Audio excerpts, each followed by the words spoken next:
Hello my dear students, তোমরা সবাই কেমন আছো? আশা করি তোমরা সবাই ভালো আছো, ভালো করে পড়াশোনা করছো। আজকে আমি তোমাদের এই ভিডিওর মাধ্যমে পড়াবো দ্বিতীয় শ্রেণী আমার বইয়ের দ্বিতীয় পর্ব। পেজ নম্বর হচ্ছে 153 পাতা। এই 153 পাতায় তোমাদের একটা কবিতা রয়েছে, বা যেটাকে ছড়া বলতে পারো। ঠিক আছে, তো ছড়াটার নাম হচ্ছে পরোপকার, অর্থাৎ পরোপকার মানে হচ্ছে পরের উপকার। এটাকে যদি ভাঙা হয় তাহলে এর মানেটা দাঁড়ায় পরের উপকার, যেটার লেখক হচ্ছে রজনীকান্ত সেন।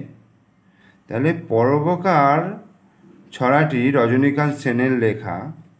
দেখো, আমি প্রথমে একবার পড়ছি, তারপর তোমাদের মানেটা বলে দেব। তোমরা প্রথম থেকে শেষ পর্যন্ত ভিডিওটা দেখবে এবং ভালো লাগলে অবশ্যই লাইক করবে, কমেন্টস করবে, শেয়ার করবে। কমেন্টস তো করতে পারবে না, শেয়ার করবে। আর তোমরা আমার চ্যানেলে নতুন দর্শক হলে অবশ্যই চ্যানেলটিকে সাবস্ক্রাইব করবে এবং পাশে থাকা বেল আইকন প্রেস করবে, যাতে তোমরা পরবর্তী ভিডিওর নোটিফিকেশনগুলো তোমাদের ফোনে পেয়ে যাও।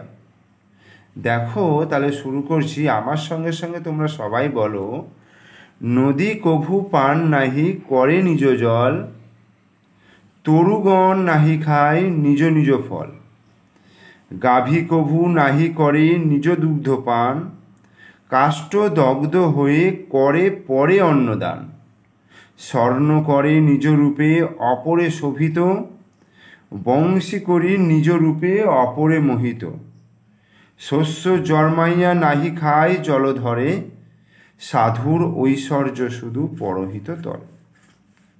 খুব সুন্দর একটা কবিতা, যেটার মানে শুনলে তোমাদের খুবই ভালো লাগবে। পরোপকার মানে হচ্ছে পরের উপকার। আমরা অনেক সময় অনেক কাজ করতে করতে পরের উপকার করি। ঠিক আছে, তোমরাও দেখবে, তোমরা স্কুলে যখন যাও বন্ধুর কোনো কাজ করে দাও, বা বন্ধু কিছু না পারলে তাকে হেল্প করে দাও, সেটাও হচ্ছে এক ধরনের পরের উপকার করা। ঠিক আছে, বলছে নদী কভু পান নাহি করে নিজ জল। নদী কভু, নদী তো তোমরা দেখেছো, নদী চিনেছ। সেই নদীর মধ্যে দিয়ে দিয়ে জল বয়ে যায়, তাই তো? নদীর মধ্যে দিয়ে যে স্রোত বয়ে যায়, সেই নদী কভু মানে কখনো, পান নাহি করে মানে জল গ্রহণ করে না, মানে পান নাহি করে কখনো গ্রহণ করে না নিজ জল। নদীর নিজের বুকের উপর দিয়ে যে জল বয়ে যাচ্ছে, সেই জল সে নিজে কখনো কখনো পান করে না, গ্রহণ করে না, পান করে না। সেই জল কার জন্য? সেই জল অন্যান্য জীবেদের জন্য, অন্যান্য প্রাণীদের জন্য। মানুষ সেই জলকে ব্যবহার করে, পশু পাখি সেই জলকে ব্যবহার করে, এমনকি চাষের কাজে ব্যবহার করা হয় এবং গাছপালার ক্ষেত্রেও সেই জল কাজে লাগে। তরুগণ নাহি খায় নিজ নিজ ফল।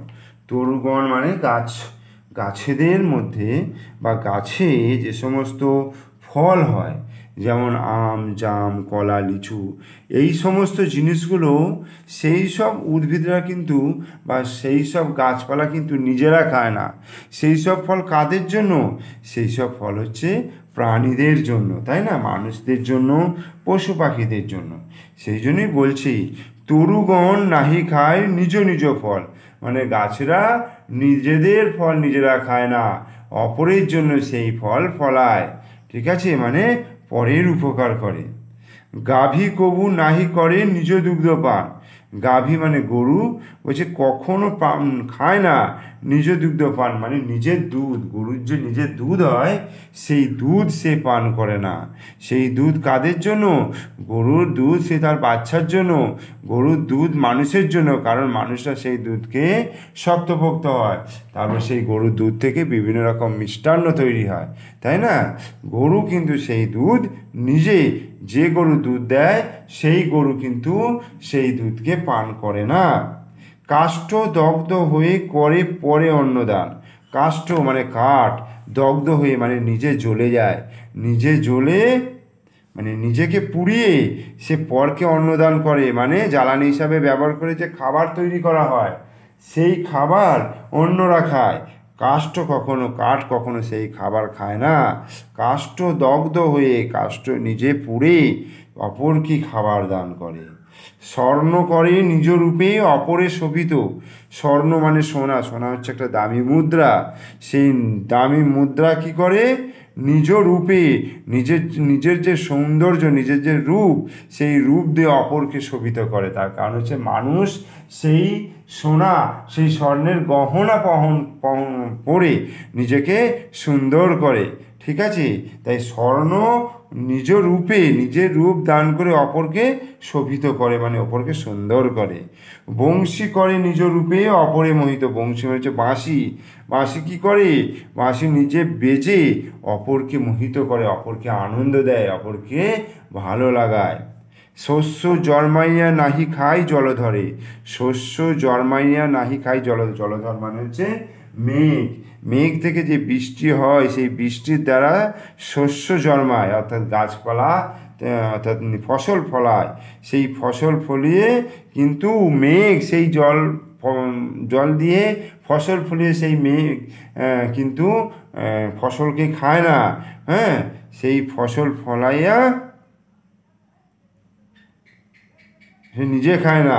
সাধুর ঐশ্বর্য শুধু পরহিত তরে। সাধু সন্ন্যাসী যে হয় তাদের যে জ্ঞান, ঐশ্বর্য মানে জ্ঞান, তাদের ধন সম্পত্তি নয়, তাদের যে জ্ঞান, সেই জ্ঞান কিন্তু পরহিত তরে, পরের জন্য, অপরকে কোনো কিছু জানাবার জন্য, অপরকে সেই জ্ঞান দিবার জন্য। ঠিক আছে, খুব সুন্দর কবিতা এটা একটা, পরোপকার রজনীকান্ত সেন। তোমরা এটা পড়বে। এখান থেকে আমরা পরের উপকার যে করে, এই যে প্রাকৃতিক যে জিনিসগুলো, সেই জিনিসগুলো নিজেদের জিনিস নিজেরা ভোগ করে না, কিন্তু অপরকে সেই সম্পত্তির মানে কি বলবো, সেই উপকার দান করে। ঠিক আছে, তোমরা এইটা ভালো করে পড়বে, মুখস্থ করবে, হ্যাঁ, এবং মানেগুলো পরিষ্কারভাবে বুঝবে।